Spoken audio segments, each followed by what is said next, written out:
to go. Yeah. Frank, how much self-scouting did you guys do during the bye week, and what were some of the lessons or some of the things you picked up during that process? Well, we're continually self-scouting ourselves, even when we don't have a bye week. Obviously, it's trying to update ourselves as to how we're doing. Statistics do mean something, and so obviously we go over those pretty hard. A couple things that we played 4 good football teams. I think Rhode Island was a very good physical football team, and so that has something to do with our statistics. But in saying that, we expected to be further ahead on some things: defense against the run, being able to run the ball better, not giving up 5 turnovers in a game. Not getting any turnovers, those kind of things. Those are the things that are somewhat frustrating, and you just continue to go about your business. There's only so many ways to drill those things, and we cover them all, and we talk about them. So we're hoping that some of that's going to come to play, where we don't have another game where we're having that kind of a turnover issue, and where we're starting to get some turnovers. I think that's the one big statistic that is kind of holding us back a little bit. There's reason to believe that some of this stuff will even out or regress to the mean, right? Your track record, defending the run, running the ball, and creating turnovers is all really good. Mm-hmm. If you knew how to do it, I suppose you would, but is there a strong belief that that's going to reverse course just because of what you guys have done? Yeah, I think so. I think we don't get off course. We don't take ourselves off course and try to do some drastic things to make those corrections. That they are going to play it. In some ways, it will play itself out. And in saying that, though, obviously there's got to be some concentration that goes into creating turnovers. And taking good care of the ball, and continue to drill that, in not only in group work and individual work, but also in teamwork a lot, and kind of making a big issue out of it in practice. I think we can do a better job of that. When we get a turnover in practice, making sure that we're excited about getting a turnover and taking good care of the ball all the time from the offensive standpoint. Is important, and that needs to be recognized. But when you practice against yourself, there's a winner and there's a loser. So it's not quite the same as in a ball game. But we're working on it. There's other small things to take care of. I think that'll help us out a great deal. And in saying that. We're counting on some of those things playing out for us as we go down the MAC conference race. Coach, what kind of solutions did you and Ron come up with to address the tackling issue? I know you said after the game against Louisiana that you wanted to look at the tape before you kind of mentioned anything definitive on how to fix it. Yeah, and there's a combination of things that goes into that. I got a chance to watch a lot of college football on Saturday. There's a ton of missed tackles. And you see them at every level. The group of 5, the Power 5, Division II. I mean, it makes no difference. Some of that is you're faced with really good ball carriers, really good running backs, and some of it is, you just need to concentrate on getting it done at a higher level and trying to make sure your players understand how important it is, and the emphasis that we place on it. Has nothing to do with toughness. I know we're tough. We've got a tough group of guys, so that's not an issue. And if you look at the other team, we're running over a few people there also. They're missing a few tackles also. So to some degree, it's part of the game. But I think we're missing a few more than than what we're accustomed to doing, and we need to make sure that that's not the case. With regards to the turnovers, I know you said sometime that you want the defense to be like more excited in practice when they make good plays like that. I don't know if that's what the solution is to fix it, with just causing more turnovers, but is that more of a positioning thing? I mean, how does the defense? What do they need to do to get more turnovers here in conference play? Well, if everybody had the answer to that, there'd be no turnovers. But there's going to constantly be turnovers in games, and so the thing is to limit it and to win the turnover ratio, and to have a goal set and to work towards that goal, and have that goal be very, very meaningful, and having your players understand how important that one goal is to win the turnover ratio. You look at the Buffalo-Miami game. Buffalo had 4 turnovers. Some of that was from pressure, but it's what it is. You just hope that you don't have a ton of turnovers in a specific game. As you go through the year, you're going to have a few. You just don't want that to mount to the point where that's hurting you game after game after game. If it hurts you once, that's once too many. You find a way to try to stop it. But there's only so many things you can do, only so many drills that are out there. But I like our guys' attitude. That'll play an important role. Our guys are highly energized. And in fact, they're the ones that said they want to do a little more celebrating after getting turnovers. That came from the Unity Council in practice. As coaches, we're always, okay, on to the next play, hurry up, let's go. They want to take some time to celebrate that. I'm not so sure what kind of celebration that is and what that all means, but we're gonna look into it. We're gonna do a little celebrating. Take a few moments to. Obviously, there's got to be energy coming from the coaches and energy coming from the players, and that's got to be in practice, and that's got to be in games. It's been a week now, Frank, but you mentioned this in the post game after Louisiana. It's one thing to miss tackles, but it seemed to be that you're asking a lot of, especially guys in your secondary, to make one-on-one stops with the guy as ahead of steam. In what ways can you limit the number of clean runs that opponents seem to be getting into your second and third tiers? Well, we're a gap-oriented team, and so what we're saying is that if you're responsible for that gap, there should be no one coming through that clean and getting a 10-yard start at our safety. And in fact, our safeties, are drilled to make tackles at the line of scrimmage or slightly beyond the line of scrimmage when filling a gap that they need to fill. And there's a fine line there between being able to do that and being able to play pass defense. And so you got to find out where that fine line is and make sure you're not going overboard in one area or the other. So, but I think our safeties are making a ton of tackles.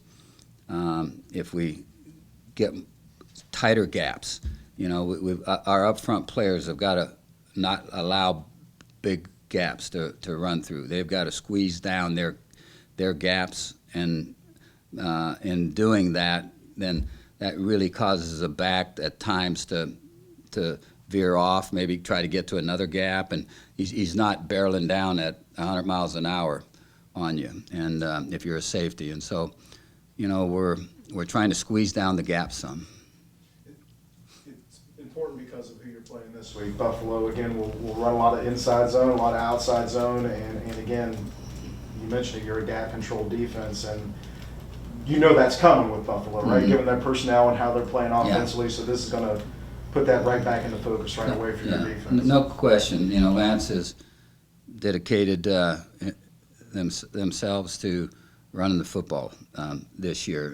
Part of that is because of a new quarterback, and part of it's because they got a great running back. Part of it's because they got a very experienced line coming back offensively, and so that all adds up to wanting to be a good running football team. They had 49 carries against Miami. That's a fair number of carries. So we'll get their best shot at running the football. That's I believe will be their game plan going in.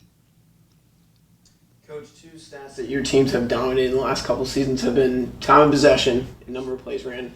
The past 3 games, and for number of plays for 4 games, you guys have been in the negative column. Is that part of just the run game not being able to keep drives sustained? How do you plan to try to get the running game going so that way you get that time of possession up, you get those number of plays up for the offense? It's not all the blame of the running game. You know, obviously field position is critical, and that involves all 3 units in terms of trying to establish field position.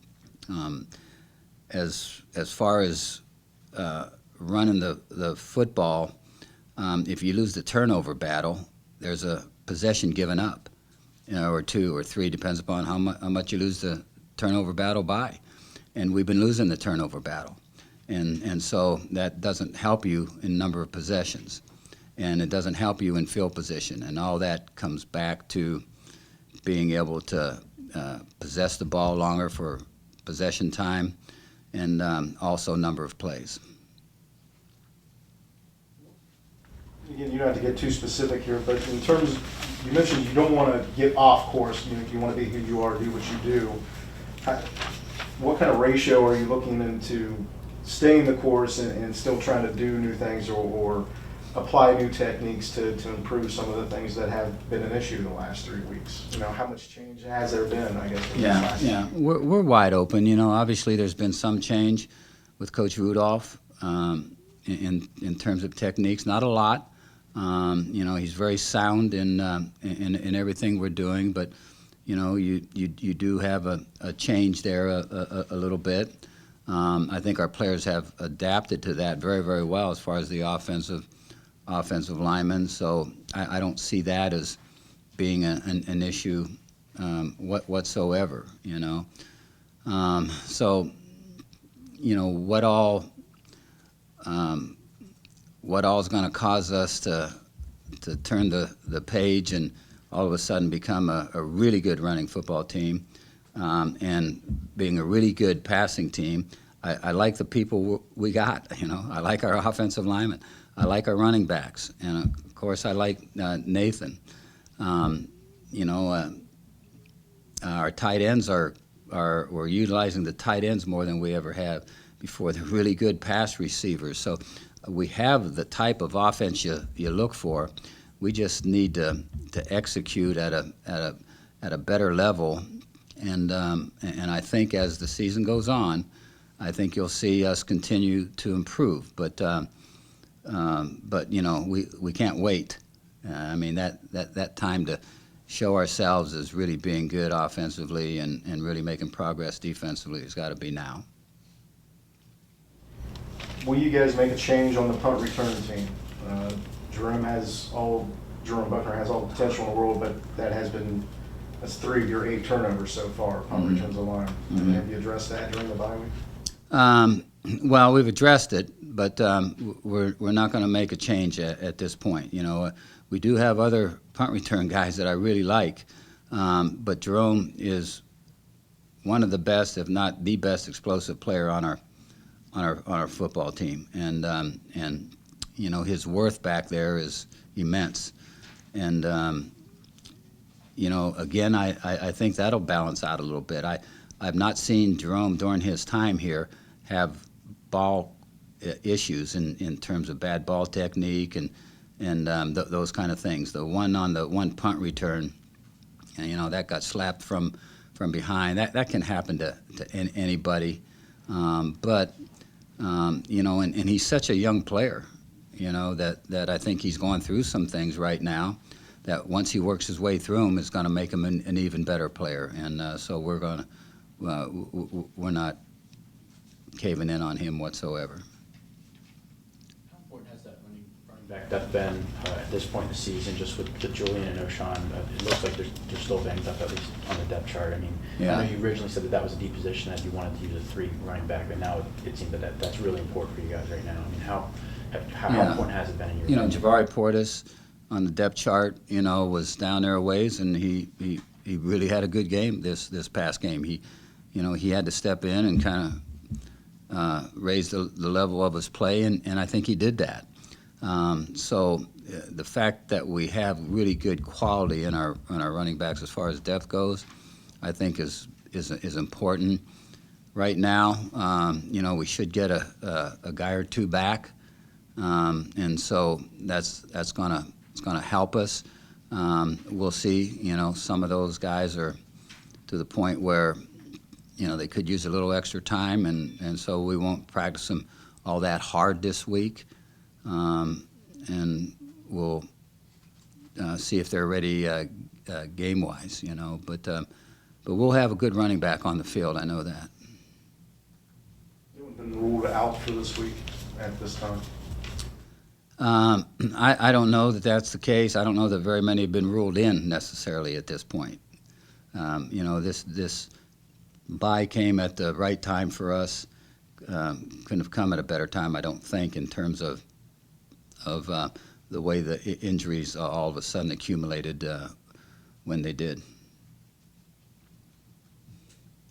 Anything else?